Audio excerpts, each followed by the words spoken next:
Okay. God, somebody help this man. I might need a moment. Hey guys, good morning, good afternoon, good evening, whichever applies to you. Welcome back. If you are new here, my name is Julia.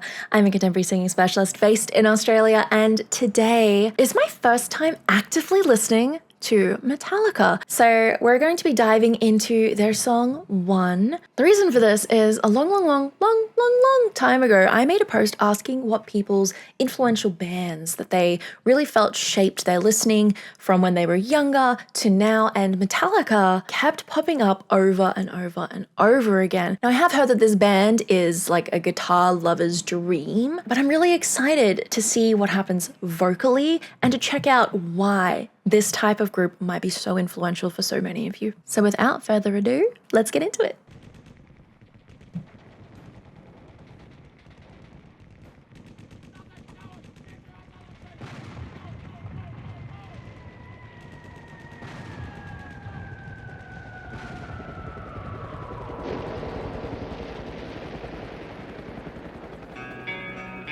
The cerebrum has suffered massive and irreparable damage. You never know what has happened to him. Had I not been sure of this, I would not have permitted him to live. Where? Father? What happened? I need help. What is democracy? What is democracy? It's got something to do with young men killing each other. When it comes my turn, will you want me to go? For democracy, any man would give his only begotten son.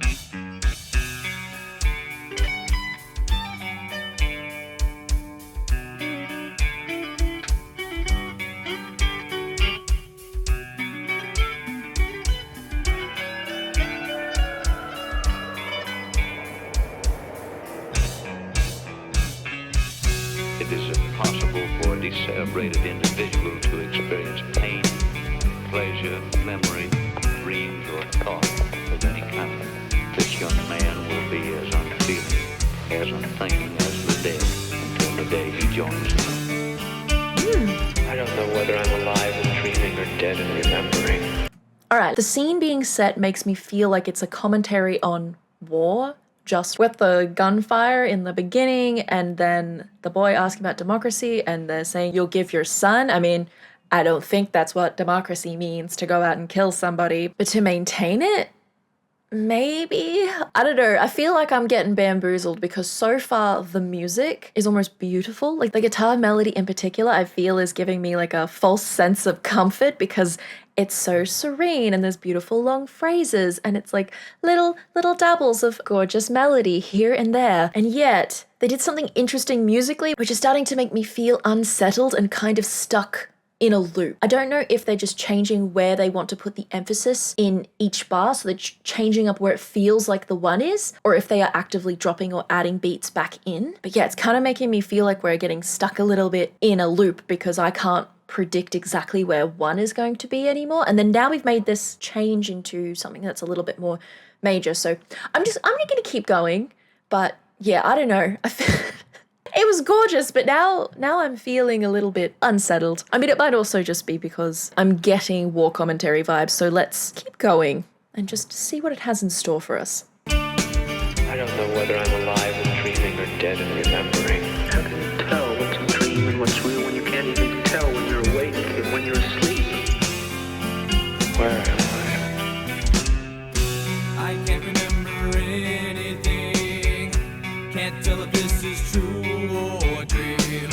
Deep down inside I feel the scream. This terrible silence stops in there. Now that the war is through with me, I'm waking up, I cannot see that there's not much left of me. Nothing is real but pain now. Hold my breath as I wish for death. Oh please God, wake me. I just went ahead and chopped off everything. Oh God, please. Yep, lyrics have confirmed I should be unsettled. They don't seem like happy lyrics at all. In fact, they seem like a voice of suffocating struggle, and I'm not sure if I should be focusing more on the story that they're telling or how they're telling it musically and vocally. But if we are interested in the vocals, something I'm finding interesting right now is they're amping up the intensity with distortion as opposed to super intense acoustics. Like there's a little bit of an increase in the vocal dynamics, but for the most part, we seem to be using almost like a rattly growl, especially at the end of some words. Let's just go back and find it. Deep down inside, I feel the scream. Yeah, scream, scream. I can't do it quite like him, but you can hear this growly meh. He's doing this falling thing too, emphasizing words like scream, so the things that feel like they should matter. And then there was a lot more of this growly quality that comes in the chorus. We're gonna keep going because this is a 7-minute track and I'm very curious to see how it develops. Oh, please, God, wake me. I just went ahead and chopped off everything. Oh, God. Please make them hear me.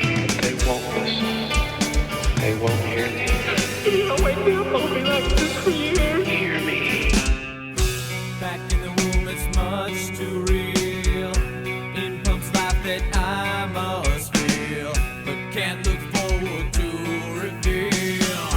Look to the time when He does this little at the end of a lot of his phrasing. It's an expulsion of the air. I'm not sure if he's doing it consciously to emphasize those words or if it's just part of his typical singing style, but he's done it a few times now. And to me, it does come across as emotional, but maybe it's just part of his regular delivery style at the ends of what he feels to be an intense phrase. Let's keep going. real. In pumps life that I must feel, but can't look forward to reveal. Look to the time when I live, fed to the tube that sticks in me, just like a wartime novelty, tied to machines that make me be. Cut this life off from me. Hold my breath as I wish for death. Oh, please, God, wake me. It's like a piece of meat that keeps on living.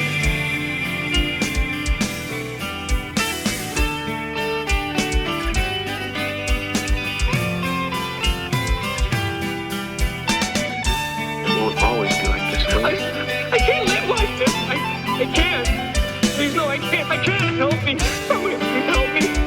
Mother, where are you? Help me, Mother. I'm having a nightmare and I can't wake up. Now the world is gone.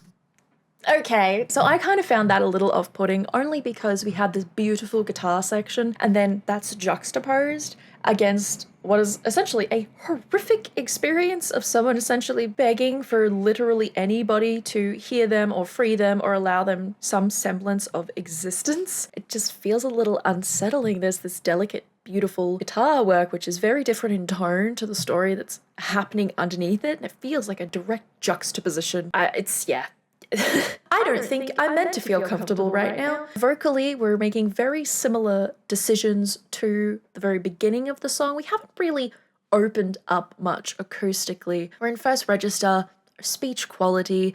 We're not really going for anything that is too pretty. If anything, it's like we're trying to draw back to the fact that this is a gritty story by involving grit and a sense of growl and almost like a murkiness, a closed offness to the vocal delivery. But we're gonna keep going. Maybe we'll change, but yeah, I don't think I'm meant to feel settled right now. And if that's the case, they're doing a good job. We go back and we'll keep going. Help me, Mother. I'm having a nightmare and I can't wake up. Now the world is gone. I'm just one. Oh, God, help me. Hold my breath as I wish for death. Oh, please, God, help me.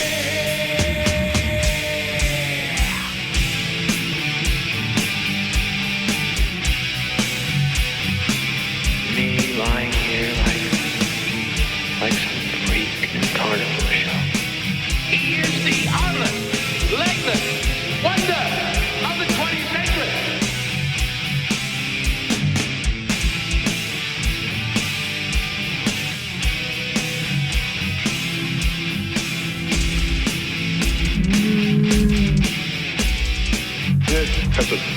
The drums have changed up. We're getting more intense now. The moment there's that, oh God, what's it called? Like a double kick. It's happening on the kick drum. We get this diddle, diddle. I have a strong association with that sound and very intense music now just because of the deathcore and dark metal music that has been recommended for me to react to. So now there's a strong association there. So we're getting more intense, people, or at least that is how I'm interpreting it. And equally so, the story seems to be escalating. Armless, legless wonder, come look at it. We're gonna keep going. It has a dignity all its own.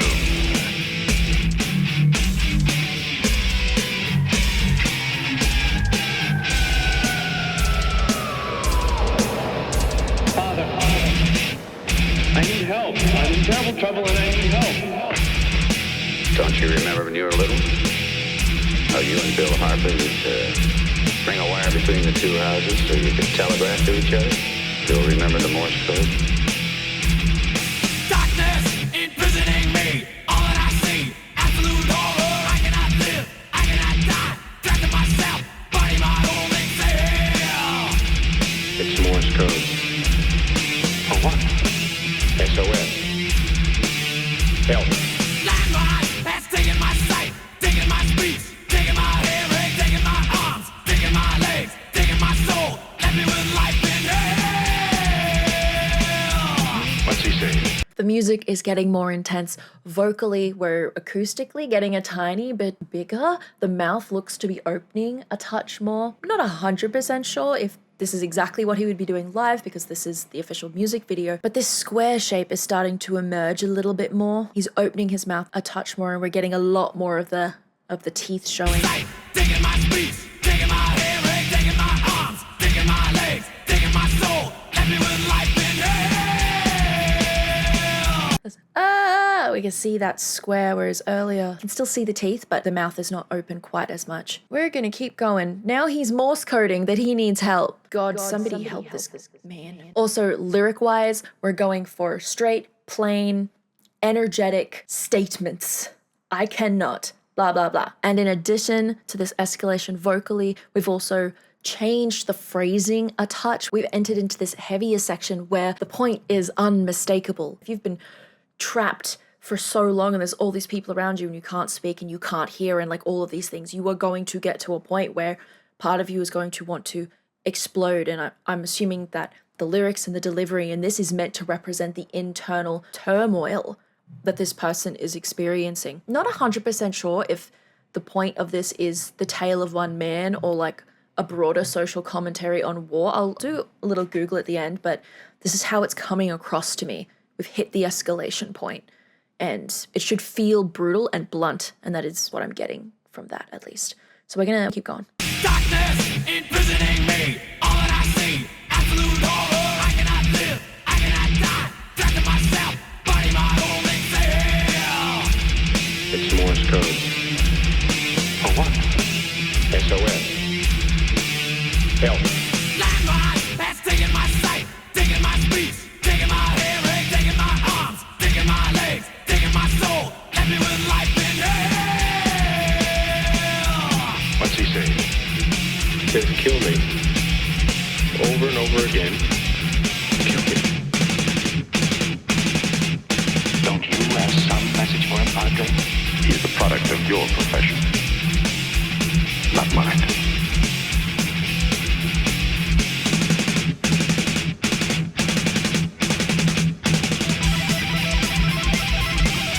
Oh God, I know you're gonna hate me for stopping that solo, but the redirect of he's a product of your profession, not mine, just feels like such a condemnation of this is only happening because of the situations that you are putting other young men in, is the larger feeling that I'm getting from them. Solo time. Let's go.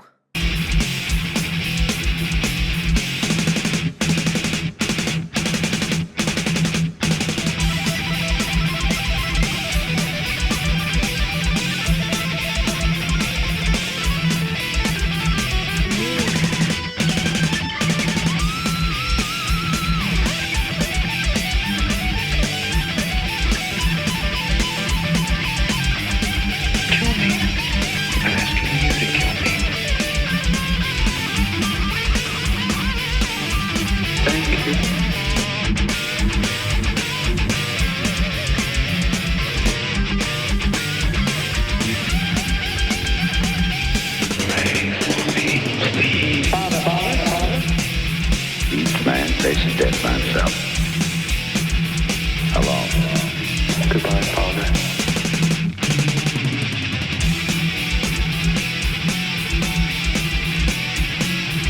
Inside me I'm screaming. Nobody pays any attention. If I had arms, I could kill myself. If I had legs, I could run away. If I had a voice, I could talk and be some kind of company for myself. Why don't they get it over with and kill me?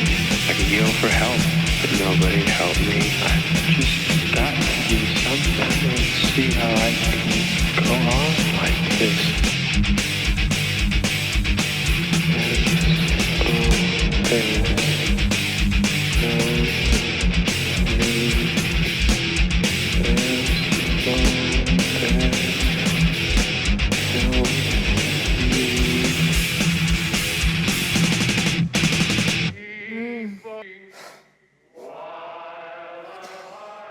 I might need a moment. So I feel like here I've been completely pulled into the story. And it's one thing for tragic things to occur. It's another thing to then be suspended in abject cruelty because of the decisions of other people. It looked like the nurse was trying to give him what he wanted, that escape and freedom. And then I'm not 100% sure if that meant he was left to die in a different room, or if he's meant to stay locked up in that room by himself and completely alone now. Either is pretty horrendous, and I suppose you could further expand on that, of the idea of the things we don't want to deal with or the things that we can't look at, that it's easier for the people who did that to him to just lock him away so they don't have to look at the consequences of their choices. Because in that situation, he doesn't have a choice. He has no legs, he's got no arms, seems like he has no voice. He'd go absolutely insane. I think the feeling that was created in the beginning of a never-ending cycle where you don't see a way out musically just clicks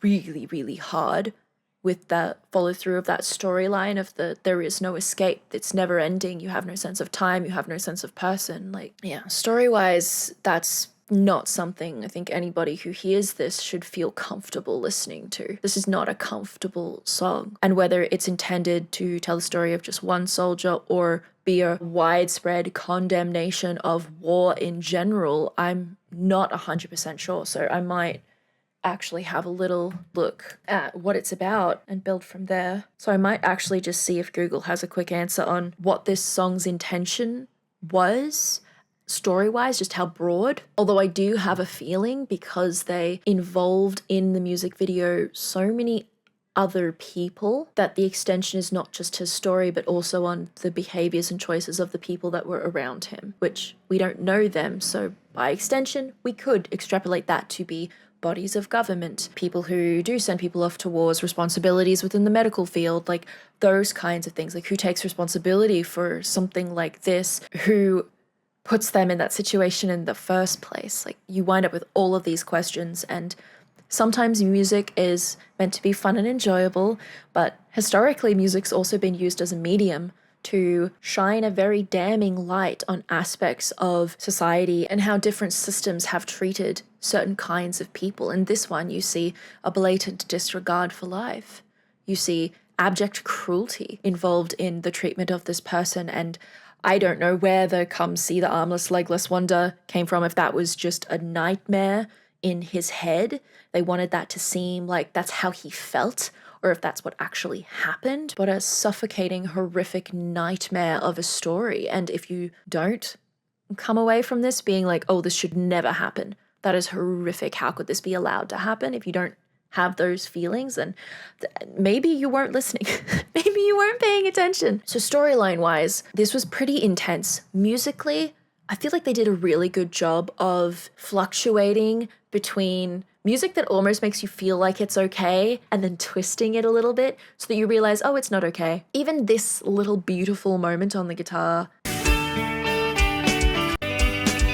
Yeah, musical situations like that almost pretend to give you a reprieve and then bluntly remind you that no, it's not okay. This is the harsh, blunt reality. You can't sugarcoat this. We can try and go along with it, but we do get dropped back into this harshness, which, as I mentioned earlier, we've got this growl property, we've got this grittiness. It's a little bit more closed in the beginning, but then we open up towards the end as things start to escalate and get more and more intense. The guitar solos were really, really cool. I don't know much about guitar, but I do know when I feel like the energy keeps going and keeps developing, and I definitely get that from this. I also think I understand a little bit better why guitarists seem to love Metallica so much. There are so many gorgeous things being done on the guitars in this song, as well as a lot of intense things as well. That grit and growl, how he's creating that distortion is most likely coming from vibrations of things above the vocal folds.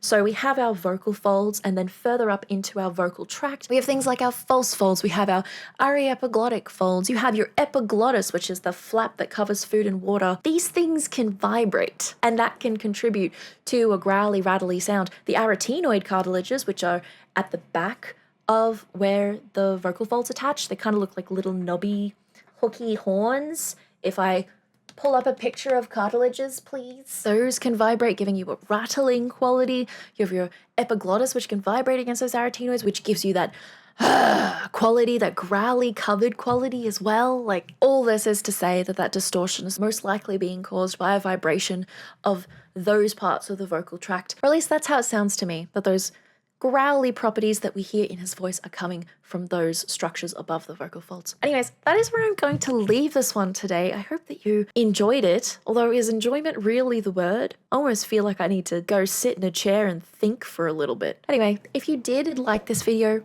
please be sure to like it. If you want more, you can subscribe as well, so you don't have to go hunting for my channel. But other than that, I hope you are staying safe. I hope you are staying healthy, and I'll see you in the next one. Bye.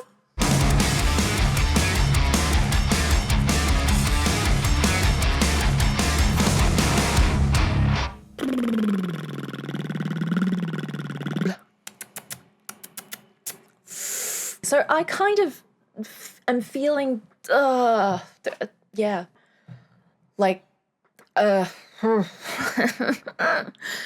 sometimes it feels like a little seagull sound.